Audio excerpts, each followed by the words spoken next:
અમદાવાદના બોપલમાં રેવ પાર્ટીમાં આરોપીઓના રિમાન્ડ મંજૂર થયા છે। અમુકને રિમાન્ડમાં લેવામાં આવ્યા છે, જ્યારે અમુકને જેલ હવાલે કરવામાં આવ્યા છે। માલિક, આયોજકો અને દારૂ પહોંચાડનારાના રિમાન્ડ મંજૂર કરવામાં આવ્યા છે। તપાસ અધિકારીએ 5 આરોપીઓના રિમાન્ડની માંગ કરી હતી, તો 5 આરોપીઓના સોમવાર સુધીના રિમાન્ડ મંજૂર કરવામાં આવ્યા છે। 15 આરોપીઓને કસ્ટડીમાં મોકલવાનો આદેશ કરવામાં આવ્યો છે। મહત્વનું છે કે અમદાવાદના બોપલ વિસ્તારમાં આવેલા ઝેફાયર ફાર્મમાં રેવ પાર્ટી પર પોલીસે ગત રાત્રે દરોડા પાડ્યા હતા। રેવ પાર્ટીનું આયોજન કેન્યાના નાગરિક જોન નામના વ્યક્તિ દ્વારા થયું હતું।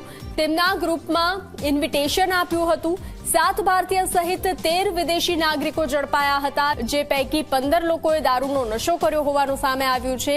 ડીજે તથા તેનો સામાન સપ્લાય કરનાર ફાર્મ હાઉસના માલિક અને દારૂની સપ્લાય કરનારની અટકાયત કરવામાં આવી હતી। તો પોલીસે ઘટના સ્થળેથી દારૂની 48 બોટલો, હુક્કા સહિતનો મુદ્દામાલ જપ્ત કર્યો હતો। પકડાયેલા વિદેશીમાં કેન્યા અને મડાગાસ્કરના નાગરિકો હોવાની માહિતી સામે આવી છે। આજે ટોટલ 20 આરોપી રજૂ કરવામાં આવ્યા હતા।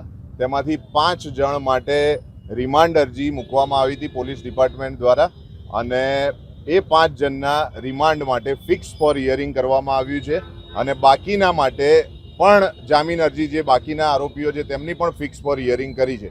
બીજી વસ્તુ, મારા ક્લાયન્ટ જે છે તે ખાલી માલિક છે જગ્યાના, તેમનો આ પાર્ટીમાં કોઈ જ રોલ નથી। તેમણે જ્યારે જગ્યા ભાડે આપવામાં આવી હતી તે જગ્યાના રૂલ્સ એન્ડ રેગ્યુલેશન પણ બનાવીને ઇન્ટરનેટ ઉપર મૂકેલા છે।